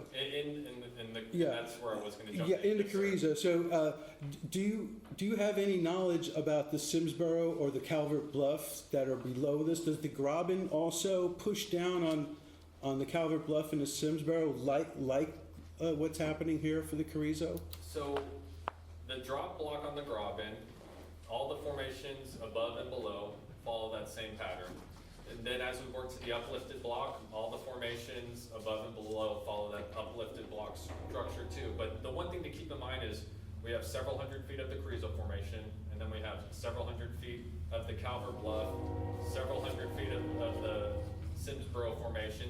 So I think that the real concern has always been the Carrizo. That's because there's not much available drawdown, and that's why that figure was provided here. Whereas when we're talking about the Simsboro, you're then increasing that available drawdown that is available from that aquifer because you've had to drill to a deeper depth. But all aquifer systems are being impacted equally by the Tanglewood Graben in terms of those associated offsets. Right. So if someone were to pump out of the Simsboro in this area, it likely will affect the Carrizo because of the interaction between those formations. Are we? So I mean, is that something that we need to consider? Is also pumping from Calvert Bluff or Simsboro because that pumping might affect the Carrizo? From prior presentations that Dr. Hutchison has given, he shed light on the vertical connectivity of our aquifer systems. The question then becomes, is that impact negligible or significant? And depending on the magnitude of pumping, the pumping schedule, well spacing, all those things factor into play here. But there is vertical communication. Sure. To what degree would depend on the pumping amount. Sure. But there is some degree, so that is something that could, if there was enough pumping, we have seen in other studies where there's that interrelationship. We're gonna find out when Gatehouse really kicks off because they're in that area and they're Simsboro. Are all the wells depicted on this Carrizo wells, the green spots? Or are they both Simsboro and? Visit this one. I thought So Gatehouse was in the Carrizo. the green dots on this figure are the well control points that we use to create this surface. So these are not the water wells. These are the specific stratigraphic well control points. So this shows you kind of our level of confidence and the level of comfort that we have with that surface based on the data density we were able to provide as we went to create it. Okay. What about the wells oncoming in the Alcoa Sandow Lakes Ranch land that are right here on the Lee County, Milam County line? And Jim, correct me if I'm wrong, those are Simsboro wells? Yes, it's Simsboro. Yeah, so, and again, he touched on this earlier, this goes back to something we started back in 2021, I believe. So it's been, at the time that this research started, or this work started, there was no Sandow Lakes ranches, there was no, this production from Vista Ridge was the one and only issue that we were really looking at. And so Vince has carried that on, he was charged by the board with looking at Sandow Lakes ranches or other adjacent formations. We can draw some inferences from it, but the focus that he was given by the board back last January, when the board approved the SLR, the contract, the LRE contract, was to look at the Carrizo. And I think the thing to keep in mind here is this was very specific in terms of looking at the hydrogeology to determine if there was anything about that hydrogeology that set this area apart from the rest of Lee County and or Bastrop County. And so it's a very narrow focus to really look at what makes this area so special. Why are individuals within northern Lee County, north of Lexington, having such high drawdowns in their well? And it's related to that underlying hydrogeology. It creates a very special and unique situation in terms of how groundwater flows and how people are completing wells. There's a combination of variety of factors at play, but really the underlying and root cause here goes back to the Tanglewood Graben and how those faults are really impacting the geology up here in northern Lee County. Yeah, because you're showing me right almost dead center in this recharge zone in the Carrizo. In fact, where the way the thing is drawn, the edge of the line is right there at my front gate. You're referring to the purple area with the I'm pink talking outline? about the red area, the recharge area in the Carrizo. Right there. And this information is from the Geologic Atlas of Texas, which is a regional surface geology map. And so that's not information that we created ourselves. We pulled that from published material, published sources from the Bureau of Economic Geology, is I believe who was the original author on that research. And so that's that Carrizo outcrop area. So there's going to be a very thin veneer as you're on the west side of that outcrop area. As you approach the east side of that outcrop area. That outcrop that comes right through my property. And the east side is bounded by a fault on that figure. On the first figure, you'll see a black line there that bounds that eastern outcrop by a fault there. So that side of the Carrizo is very dissimilar from the south side as well in terms of that outcrop area versus those downdropped areas within the Graben structure. We'll see what happens when they flip the switch. That's always the case. Yeah, because one of those wells is not even a half a mile or 3/4 mile from me as a crow flies. It butts up to the Crump property on the Milam County 312. So to summarize, your findings do show that because of the Tanglewood Graben, this area is unique hydrogeographically, geology-wise, and so north of 696 is where that phenomenon occurs. Yes. Is what your findings show. That is a correct statement. Okay. Yes. Just to be clear, this whole area has these offsetting, or is it just what you So I'm gonna annotated here? keep that. A couple of things. Couple figures here. This one right here. So it's really this area that is It's this bounded by the area. black faults, or the black lines, which are corresponding to where we have some of the more significant faulting. And this area in between these faults is that Graben structure, which is that down drop structure. But because of that, everyone that's located just south of this fault is at a much higher elevation within the Carrizo. And those are the individuals that are now also overlying this area that has very little available drawdown left within that aquifer system. In terms of that confined portion of the aquifer where the water levels are rising above the aquifer, the deep red here is where that water is rising less than 100 feet above the aquifer system. And so as those landowners turn on their pumps, as regional water levels continue to decline, those landowners are at risk if we continue to see those trends. And to be clear, that you're saying here that this fits 200 to 300 foot, does that mean where the water is laying where I put my pump? Or does that That's how mean- the water is rising above the aquifer to where, So I should hit water It- in between 200 and 300 so foot. a better way to answer that question is to look at this figure here, which is the depth to the top of the Carrizo sand. And so this is how deep you have to drill in these areas before you're actually within the Carrizo. And then if you use that map and compare it to this one, this is how much water you have rising within your well once you've completed that. That's what I'm talking about. And apologies for mixing everything up there, but it does tell a good story, I promise. Well, I just got confused on the stories. Thank you. I have a question for Mr. Totten. There currently are no Carrizo permitted wells in this area? There are, I believe the city of Lexington has 3 Carrizo wells, 2 in the, kind of in the town square, 1 out near the town's baseball parks at the north end of town. And then there is a permitted well for the Lee County Water Supply Corporation just a couple miles south of FM 696. I believe it's on County Road 315, maybe 314. I'm a little- So like along 77 Yes, sir. is the Lexington wells, and then just south of 696 is the Lee County. So it's 3? Yes, sir. But- So on that So bottom corner. It's three Lexington, and then the city, the Lee County Water Supply Corporation are all on the west side of Highway 77. West side of 77. Yeah, and Lexington has drilled a new water well in by the ball. So they're on the west side of 77, Right, and the other one, okay.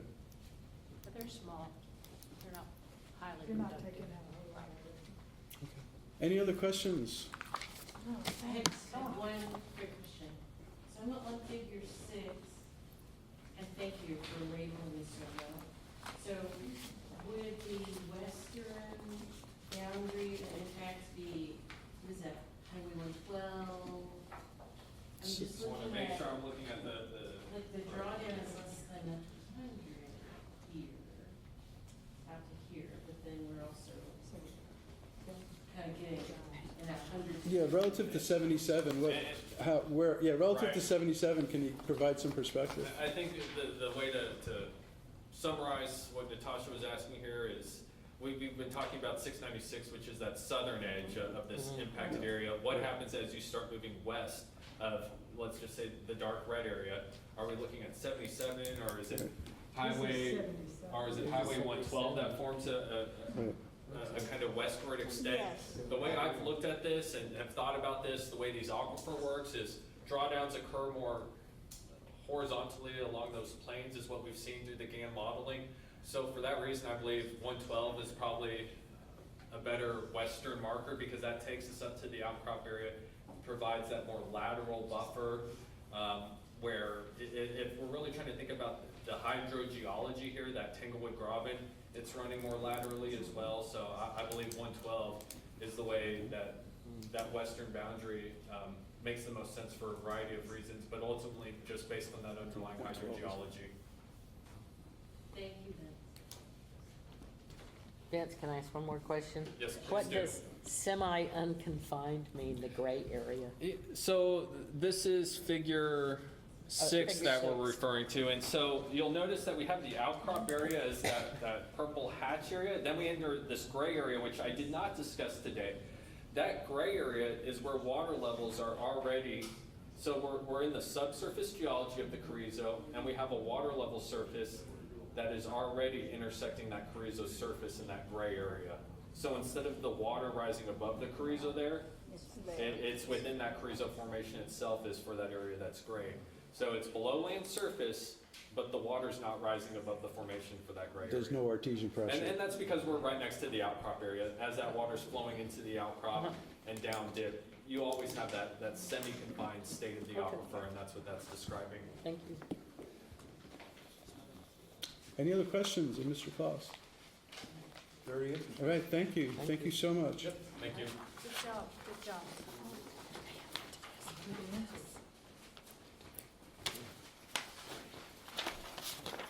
All right, next item on the agenda is item 4D, discussion, consideration, and possible action on amendment to the district litigation policy.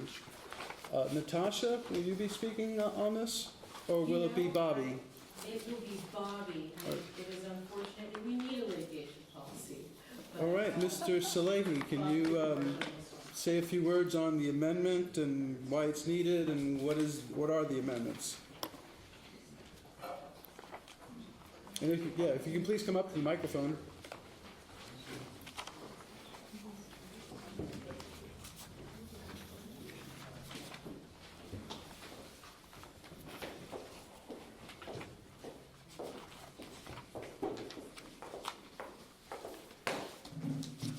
Thank you, Mr. President.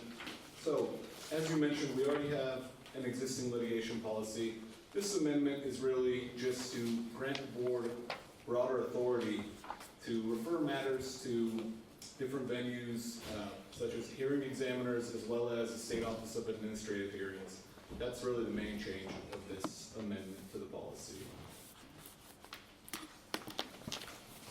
Yes, ma'am. Can you tell us the benefit of going to a hearings examiner rather than SOA? The benefit is just that y'all have the option to choose now, whereas the previous policy was No choice. direct referral to SOA. Now we give you all the choice. So it'd be good to have a choice. Exactly, the Yeah, choice. yeah.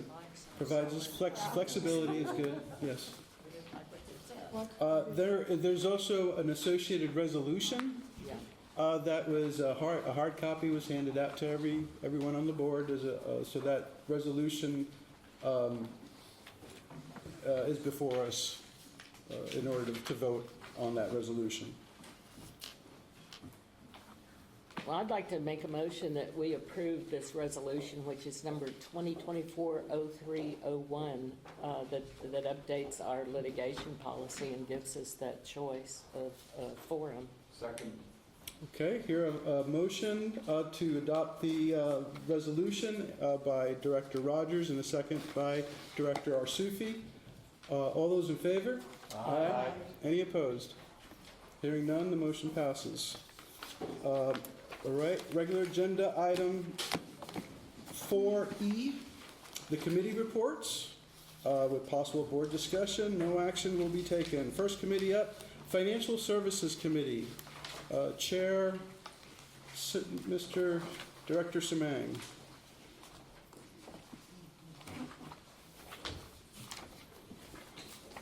We met several days ago today. And some of the things we looked at, perhaps the biggest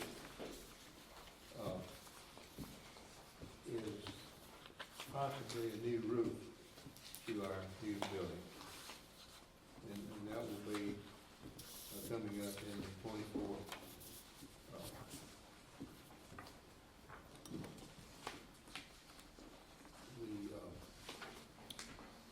But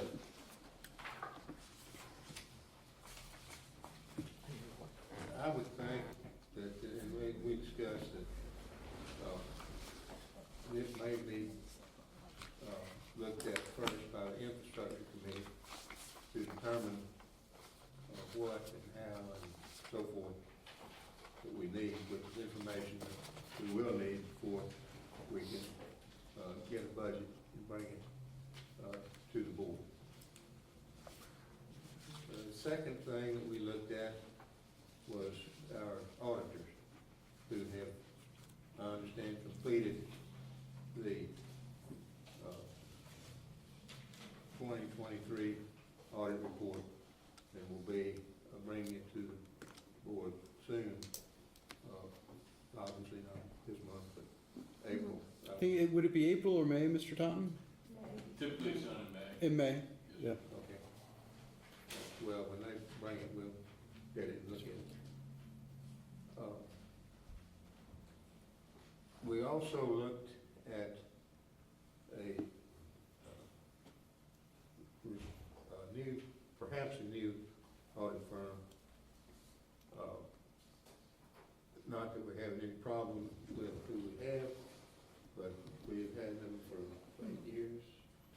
Yeah, it's due to reassess and do a request for qualifications. It's just overdue. Every 5 years or so, so we're going to have a request for qualifications for the auditor, correct? Yes, and we discussed that, and we'll be working on that, get that out. Get things put together and get it done. And finally, we have gotten some of our IT equipment in, and the rest should be in this next week. We can get started on getting our office building to the point that we will have what we need, so we can have meetings there, and have the equipment that we need. And perhaps I hope that from time to time, if necessary, and with this equipment, we will be able to have Zoom meetings on occasion when necessary, and have the equipment that will be able to get out to the members or to the public any information that we would need to get to them under the requirements of a Zoom meeting, and still have the necessary members of the board in the meeting. That we have to have, I think, a forum of the board to have a Zoom meeting, and then, like, I will miss the April meeting. But if we had this set up, I would be able to attend the Zoom part of it, and we'll be able to be at the meeting. Yep, we're working to try to get that as soon as possible. All right, thank you. Next up is the Governance Committee. We met via Zoom at 9 a.m. on March 6th. In attendance were myself, Director Rogers and Samang, Natasha Martin, Bobby Salehi, and James Totten. I announced the new committee assignments and that I was going to be making that announcement today, which I did. We've asked, and GDHM is obtaining quotes on how much it may cost for a title company to perform a water rights legal property search for all new district groundwater permit applications. So right now they're just obtaining some quotes on how much it would cost to perform that function and to, I guess, outsource that title search. We began plans for potential May public rules hearing. We discussed the LRE presentation that was given tonight. We also discussed including in the monthly general GM report the status of the contacting of the new monitoring well owners to allow the use of those new monitoring wells. As per the LRE water recommendations, they had recommended about 40 additional monitoring wells, and so the staff is in progress to make contact with those 40 well owners to see if we can use those wells. The March agenda, which was today with the DFC basic orientation presentation that Mr. Totten gave. The mitigation program, the quarterly review, will be planned for an April readout. So between now and the next April meeting, Mr. Totten is planning to meet and again with the mitigation advisory folks and get any input additional input they may have had within the last quarter. So that'll be for the next April meeting. We'll have that presented to us. And also looking at next meeting to have a electronic document retention policy. Right now we are lacking, the district is lacking a policy in terms of how to deal with electronic documentation versus hard copies. And I believe we discussed that once before, the need for electronic retention policy so that they don't have to keep everything in hard copy, which they have been doing. So that'll be for April. We were shooting for today, but it was not ready for today. And then the litigation policy, which we just voted on, we discussed that. And we discussed the need for election rules, and that the best way to add in election rules would be to introduce bylaws. The district currently does not have bylaws. We just have a whole bunch of policies on different topics. So the plan is for the governance committee to kind of take a lead in first drafting that, and to include Director Burgess, who has a background in bylaws, is my understanding. In a number of oddballs. Yeah, so, I would like to comment that I took the initiative to go ahead and create some by using, and I hope to have it ready, taking bylaws, tying it into what we already have in file for rules, creating bylaws, policies, and procedures, and separating those functions is what I think it should do. I took the liberty. great, to make that's awesome. That'll give us a jump start on this whole item, so that's great. That's it for governance committee. Next committee is infrastructure committee. Okay, excuse me, the infrastructure committee met on March 1st in Giddings. We discussed the office building, of course. The roofer had been recently to the location and patched all the spots where there were roof leaks. He gave a quote of approximately $20,000 for a new roof. It was decided that since the leaks had been addressed and there weren't any issues currently, we could put the new roof in the budget for next year and wait on putting the new roof till next year. A local cabinet maker is currently putting together a bid for a desk cabinet system for board member use during board meetings. It was decided that a true raised dais would not be the best option in the small space, because we're going to also have screens that would make visuals easy, and also we could move what we're looking at if we need to rearrange for a particular purpose. Yeah. Outdoor signage was picked as the #1 priority. Options were discussed. We could have 2 signs, one on each side of the building.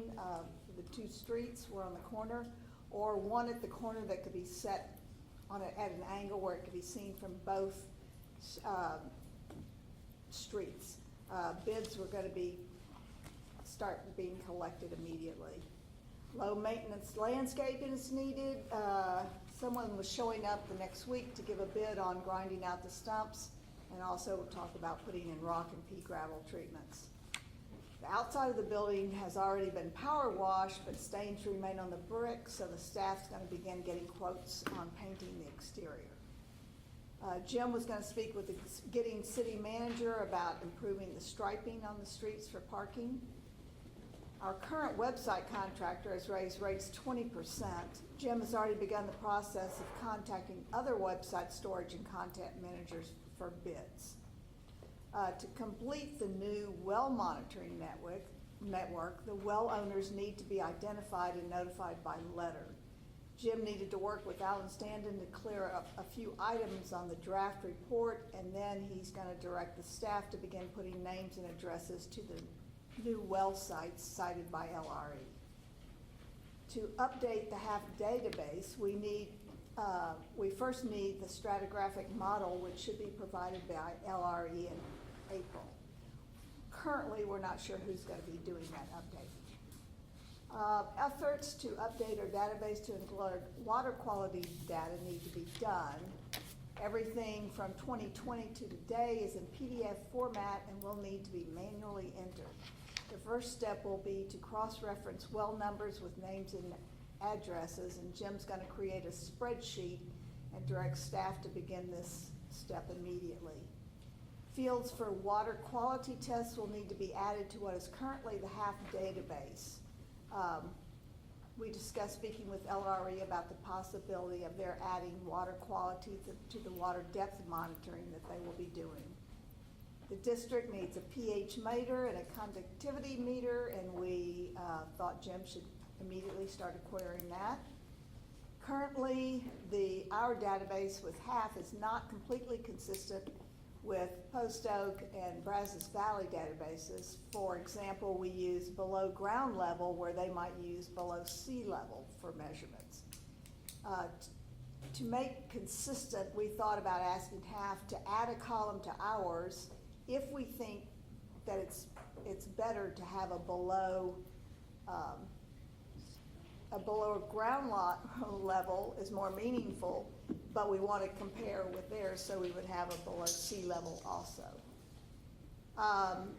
Purchasing a well camera for diagnostic purposes in the well mitigation program was discussed. We need a well camera that can be dropped in the 200 to 400 foot range would be the most useful. They're very expensive, and right now we're not having a lot of mitigation requests, so we thought we might put it in the budget for next year unless Jim happens to run across a good deal on one. That's it. All right. All right, yeah, we'll look on Facebook. Education Outreach Committee, next. Okay, Education Committee met on February the 28th. First thing we did is we reviewed the job posting for the Education Outreach Coordinator, discussed revisions. Those were sent to Jim, who prepared the final draft, and it has been distributed and posted.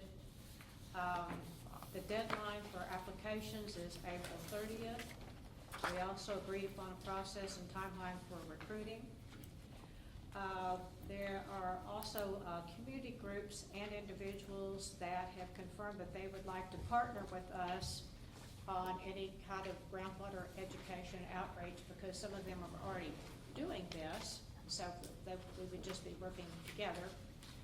Jerry Klein, our Lee County Ag Extension agent, she's doing a water fair for third graders in the fall in Giddings.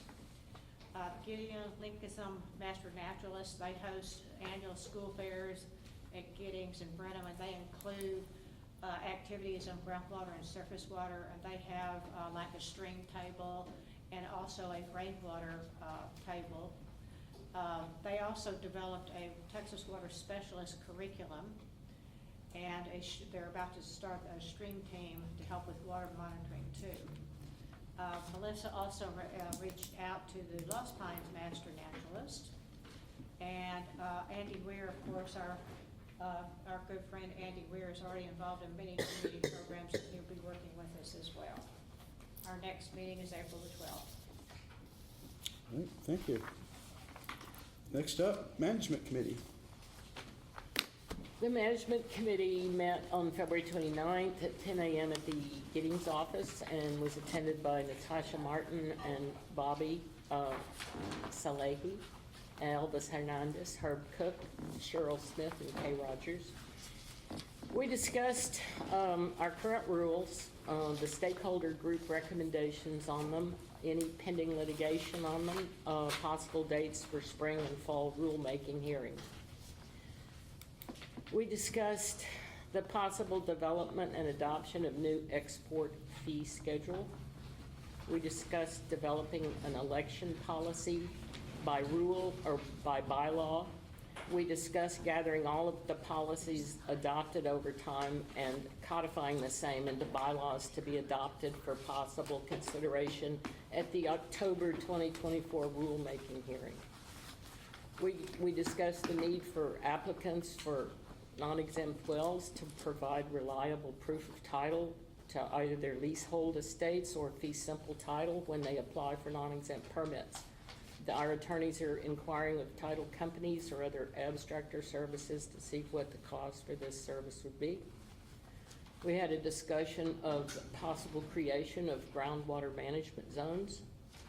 We discussed the 200 acre-foot agricultural well and the 50 acre-foot industrial well rules and talked about developing and adopting new fee schedules for those. We discussed instantaneous rate that's used by some non-exempt permit applicants versus other methods. We discussed pending litigation in Grandview concerning groundwater contamination resulting from certain livestock feeding.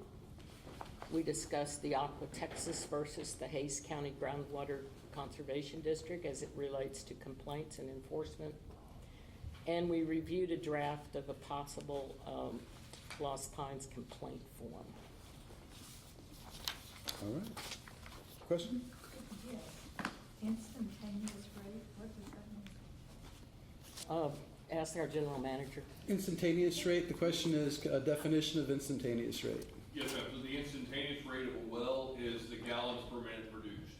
It's how much water they're producing at any one given time versus the annual production, which is, I mean, the kind of the two metrics that we use for evaluating wells. How does that play into providing a permit? If it's too high, too low? Just a question of how it's evaluated. The majority of the work that we do is looking at what the annual production rate is. Historically, we've had applicants tended to set their instantaneous rate to match or exceed their annual production rate.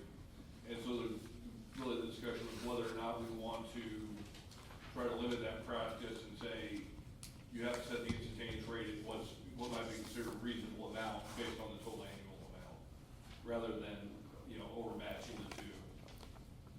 It really is kind of a free-form discussion about where instantaneous rate really plays into the application process.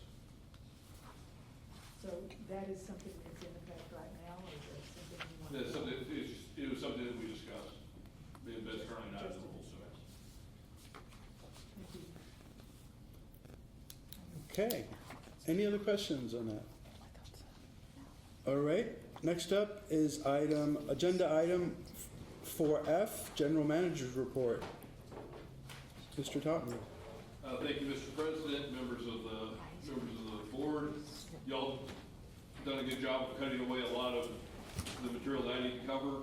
Attached to the General Manager's Report is a copy of the 2023 financial report. So it's last year's financial report. We'll go into that next month, but I wanted to give it to you now so you got time to look at it and bring back any questions you may have. So other than setting that aside, we're really down to 2 pages. March 20th, 2024 is our the date of our board meeting. During the reporting period between February 1st and February 29th of 2024, we had 16 new exempt domestic wells that were drilled. No pre-existing wells were registered with the district. During that time period, we gauged approximately 12 wells to check water levels. No water quality tests were performed, and we received no plug-in reports. During the reporting period, Bastrop County and Lee County both remained out of the drought. Neither county is currently experiencing drought-like conditions, which is remarkable, given that it was the 63rd and 56th driest Februaries in the history, in the 130 years of history that we have for February rainfall. But both counties have stayed out of the current drought status. We are currently drought-free in both counties. As mentioned last month, GMA 12 has not met since October. I mentioned during my previous presentation, I talked about it. I think this is largely due to increased legal activity in one of the counties, and I believe the general manager for another district has been deployed to the state's border with Mexico for the past year and a half or so. And I think that's slowing us down a little bit, but we're running out of time, and so those excuses need to fall by the wayside and start meeting more frequently at the GMA level. Certainly welcome your input into that process. So as we get that going again, I'll make sure that you're aware of those meetings, and either by remote, they're both broadcast via, I believe, Teams, or you can participate in person, but we'll make sure you are informed of that. The district has currently processed 11 mitigation applications since January 1st. That's an increase of 3 from last month's reported numbers. It brings us to a total of $79,472 expended. An average cost of mitigation is about $5,000. If we include replacing a well, then that average cost increases all the way up to $7,200 per well. So far, we have not gone back and recontacted people who had applied previously.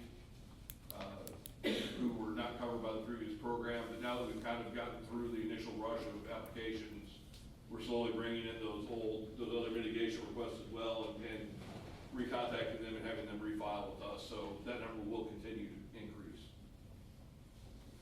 As mentioned, district staff is working with, via the list of potential monitoring wells that were provided by LRE last month, or I guess last year, at the end of last year.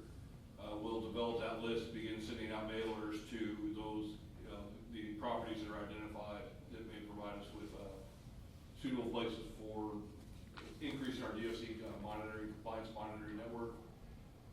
That work is in progress. We have not started the actual contact process with them. We do have a couple of pending permits that have been mentioned before. Those are still pending. The Rambo Material Project in Bastrop County is currently, we are currently waiting to hear back from them, so that is undefined in terms of when that may be ready. We're hoping to move forward with the Aqua WSC next month to get that finished off. That is an expansion. It's not a public hearing, it's a board action, it's an amendment without an increase in production. So by district rules, it falls into a simple board action to approve that application. So that hopefully will be to you next month. Region G meets at the Brazos River offices in Waco on next Wednesday at 10 a.m. I'm gonna do my best to be able to make that one, so that'll be the only regional meeting that's coming up at this point in time. And with that, I'd be happy to answer any questions. I have a question on item two. Sorry? I have a question on item two. I noticed in the income statement and the budget, there's no money in the budget, yet we paid out money. Where is it coming from? We currently have approximately $4 million that are in savings with tax pool. And so what we've been doing is transferring money out of tax pool to cover the differences there. It's not a budgeted line item. The budget committee this past year, because we were in the process of we actually set the budget prior to the development of all the policies and procedures for mitigation. So no line item was created for it at the time. Okay, it's still on the income sheet as a zero figure. Yes, it is. And it's We used didn't to remove it decide. from, at the time that we created all of the sheets for everything, we left it in there not knowing if we'd come back, if the budget committee would fill that in or not. But it's just been basically debited directly from our savings in the tax pool. Is that something that should the budget be changed for that, to accommodate for that? I'd have to yield to the auditors on that. We have multiple approaches. I mean, we could do a budget amendment now to cover what we know we've already paid and what we think we might pay. Or we could wait till the end of the year and do a budget amendment to fill that line item based on what was paid throughout the year, plus what we estimate may be paid after the amendment is made. Whether we do it now and guess, and then do it again in the fall and guess, or do it once through, for the whole year, is kind of, again, a policy decision rather than a science decision. I understand your point. You have no idea what's coming. Yes, ma'am. My job would be a lot easier if I did. Jim, Thank you, Jim. can we talk about the replacement well? The replacement. Yeah, on number 2. Was it the $30,900? Yes, sir. Yes, ma'am. That was it cost $30,000. They actually had to re-drill because in that particular case, the pump overheated, melted the plastic on the PVC of the casing, and basically the entire well had been compromised by the time that, the wiring melted, the pump shut itself off. So we ended up paying the whole $30,000 to replace that well. Setting that aside, the average cost of, mitigation, like I said, is about $4,800, just over. Including that $30,000, it brings the average, cost up to about $7,200, currently. I just track those numbers just to help you keep track of what it is that we're paying now. So is that sort of the average cost of a total well replacement? About $30,000, yes, ma'am, that's probably about right. And that's one of those things that will only go up over time. In trying to decide how much money you're going to need, is it possible to, a well that has gone dry totally, it's on the bottom, can you still re-drill that well, or will that require a new well for somebody that's in that position? Like I say, it depends on whether it's gone dry in the colloquial sense or in the, if we're talking where there's no more water coming out of that well and it can't be lowered any further, Right. it would have to be re-drilled, so we'd be looking at around that 3,000 mark, or So 30,000 mark. there's a possibility of a lot of $30,000 jobs. Is that right? So there are a few questions that we have to take up as a district that were kind of edge cases that weren't considered. How do we deal with somebody whose well goes from 4 inches to 2 inches? That has a 4-inch casing for the first 200 feet and then a 2-inch casing for the remainder. The pump, the well may still have plenty of water in it, but the pump can't possibly access that water because, well, it was designed on the, 4-inch casing. one of the 4-inch casing. So do we replace all or part of that well replacement? What do we do for people that, if we need to replace a well, do we go to the next available strata, or do we go to the next strata that's productive, even though it may be impacted in the future? So there are still some questions to be worked out there, and we're hoping to hear from the stakeholder group, people that live in the area that have gone through the program, that have been providing advice to you and to myself as we set this program up. So I'll meet with them and bring that back, and we can use that again as part of the basis for evaluating the program and carrying on. But for right now, what we have, the majority of what we've gotten is work that was done while the program was suspended. We only have, I think, 3 pending applications for work that needs to be done. New wells that are coming into the program. But none of those 3 wells are actually wells that have gone dry. And only one of those 2 is currently a telescope well, which may require replacement. So I'm hopeful that in a large part we'll get away with just lowering pumps, but we need to have plans in place for those edge cases that weren't considered prior to adoption. This new well that was drilled, did they use a 5-inch casing on that? Do you know? I believe it was 4.5 inch.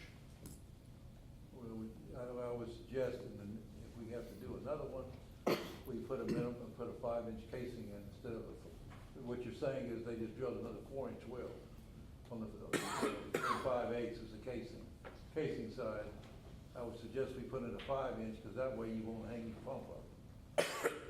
I don't disagree with you. I believe the current policy of the district is that absent compelling reason, it has to be more or less exactly the same dimensions. I don't agree with that, but So- we'll change that. Yes, like I said, we adopted this policy 6 months ago. We crash tested it through the month of January. We're kind of getting the last of the first quarter data, and that gives us a really good way Right. to evaluate it, kind of figure out what's working and what's not. Yes, sir. Okay.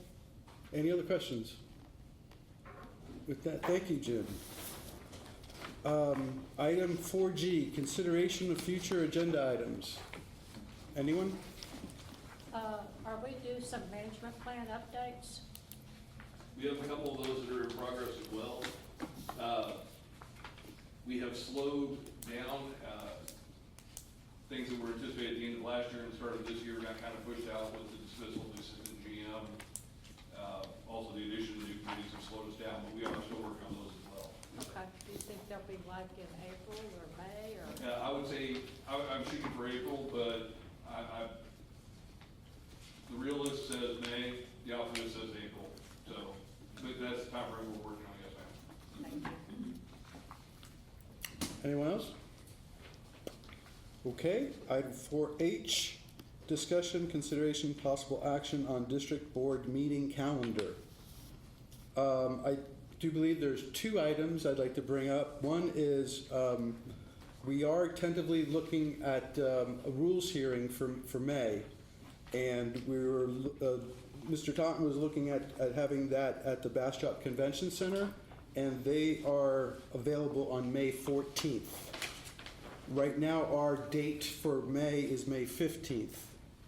So we may have to move our board meeting from Wednesday, the May 15th, to Tuesday, May 14th, in order to accommodate moving that board and the hearing to the Bastrop Convention Center. Would it still be in the evening? Yes, it would still be at 6 p.m. Well, on that topic, can we talk about what time we're gonna meet? because I would like to raise the issue of having our meetings earlier We- in the day. We discussed that when you were gone. But I was gone at I the know. conference. Well, the issue is Director Phillips, it works till 5 PM. Can you get off one day a month early? I mean, we don't, We- none of us well, are young, to be- none of us are very young, and we don't like to Yeah. drive at night, and I have to Well, drive. We did discuss this last time. I could bring it back up, we could discuss it offline, but we had this on the agenda last time. But we Well, could three of us were discuss gone. offline. Okay, well, Well, I think what we said last time was the possibility of moving to 5:30. how about Once we're 3:30? in Giddings. Yeah, What would be wrong with 3:30? I feel really strongly about that. I understand, yeah, I felt can, strongly about it for about 6 years, and it didn't Yeah. get changed. But Well, I'm with how- you. I'm Okay, with you. Natasha, what would be the formal method to go about trying to change the meeting time? Would it be put it on the agenda and then make a motion? Yes. Well, I Okay. thought this last we week, did. they said there's no need for a motion. Director Rogers, during my time here, there was about a 5-year period where And motions. every January board meeting, Director Fleming put Right. an item to move the meeting from 6 to 3. And after 5 years, he finally quit. Put it on We again. can certainly put it on the agenda and, address it. Okay, I mean, I'll leave that up to you and the board president. to Okay. sort it out. Okay, I mean, We just- ha- we here's had- your we- agenda item, would you please all put right, that on the we had it, future agenda? on last month's agenda. I know you were I'm not sorry, I here was at the Director water Semang. conference in San And the Antonio. majority decided not to move forward with any action. Well, I think I have 3 more votes now. Because of, well, Well, we it's, didn't you know, vote on it. exactly, we did not vote on it because Director Phillips can't make it. So you're basically taking Director Phillips Well, off the I'm board. not, I'm saying, can you ask your employer, who is my utility, if they would possibly think of letting you off early one day a month As a civic. as a civic duty? Turn your air conditioner down by 2 degrees, all even. I could do that, yes. I mean, my hours at Blue Bonnet don't stop at 5 o'clock either. I understand, well, I don't mean to be Started rude, at so, I mean, o'clock. whatever you need to do to keep your So, job, I but mean, I probably could manage.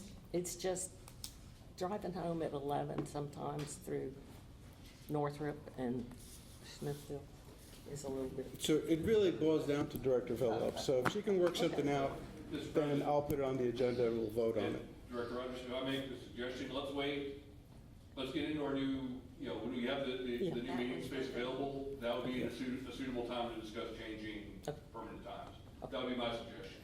Thank Yeah, So we- we won't be in next month. As early as next month, I mean. Yes. next month? Yes, so that's the next item on the agenda. And so that was for May. Also, I wanted just to bring to everyone's attention that in August, we have a conflict with the TAG D Summit in San Antonio, the water summit. That's also during the 3rd week of August, August 20th to the 22nd. And I know there's going to be several of us attending that summit in August. So we may need to move that up by a week to to Wednesday, August 14th. Just FYI, Okay. I'll bring that up next month or as we get closer to August. As long as you don't change the date. Okay. it'll be Wednesday. Yeah, for the August, we're thinking of just moving to Wednesday, the 14th. But for May, because of the convention center, they're only available on Tuesday, May 14th. Can I say something? Yes. May 14th is Blue Bonnet's annual meeting day, so that lasts until probably 5 o'clock, 4 o'clock. Okay. That meeting will make, will be Yes, it's going to be I'm a gonna be Giddings. gone. I'm gonna be gone Yeah. that day too. the 14th? All right. So we'll probably look at 6 PM for that, for the 14th. Okay, thank you for that. Yes. Anything else on item H on district board meeting calendar? All right, item I, set the date and location of the next meeting. My understanding, according to Mr. Totten, is we are ready to have our next meeting at the Giddings office on April 17th. In the Giddings office, and Question for Mr. Totten and for the staff. Are we planning on having that open house earlier in the day in April 17th? For the absolute purpose of clarity and for the record, I am not the one that suggested the open house. Okay. Right. So that is a question for the board. Okay.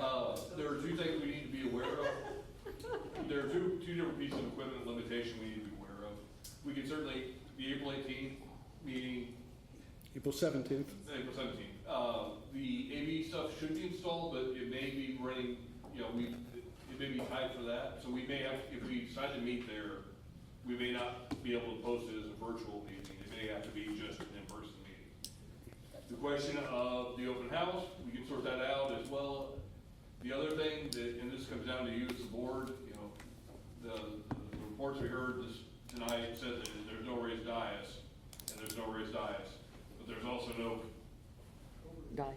dais in general. So Right. if we decide to have a meeting, and if we're meeting at the offices there in April, it's either going to be, if y'all are comfortable using folding chairs and card tables, we can use folding chairs and card tables, or we can see if we get the bids in quickly enough that we can move forward on it. But those are the two major equipment limitations. If we post in public and you're okay with the absence of formality, the absence of what appears to be burnt plywood and MDF, we can certainly, have the meeting at the office, no problem on that day.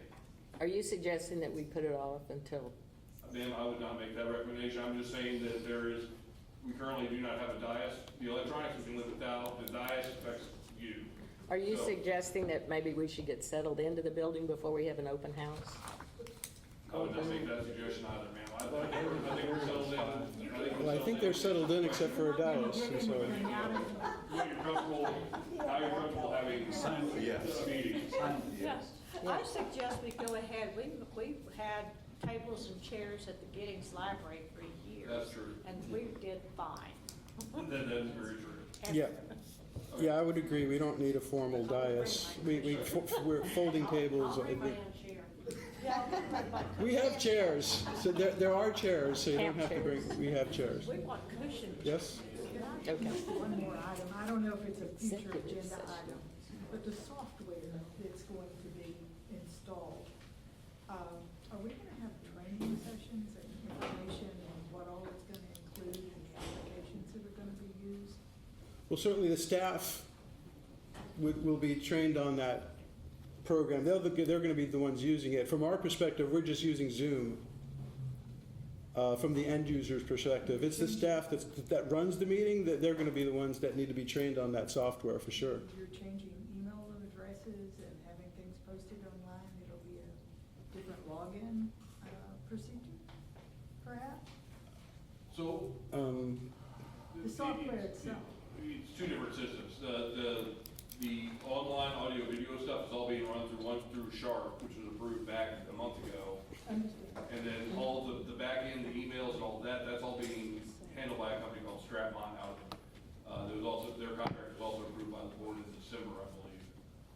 So it's two separate companies. I'm not sure I follow the direct question between emails and equipment. However, if you're looking at having board members that are trained to use equipment so that in the event the staff is not present for public meetings that are not LPC qualified and related, we certainly need to have that, we need to have that discussion. We probably need to create policies around it as well. So in the short term, the answer is, I think we're okay. In the medium to long term, we need to address the policies and put that training in place. Okay. Any other questions on item 4I? All right, with that, we'll move on to the executive session. Agenda item 5A, executive session of the board pursuant to Texas Government Code Section 551.071 or any closed session permitted by law to consult with its attorneys and seek advice regarding the LCRA v. Lost Pines Groundwater Conservation District, cause number 423-9385, Bastrop County District Court, LCRA lawsuit number 2. So with that, we will enter into executive session at 8:08. And for the folks in the audience, we will not be taking any votes. We will not be acting. This is the last item on our agenda for tonight.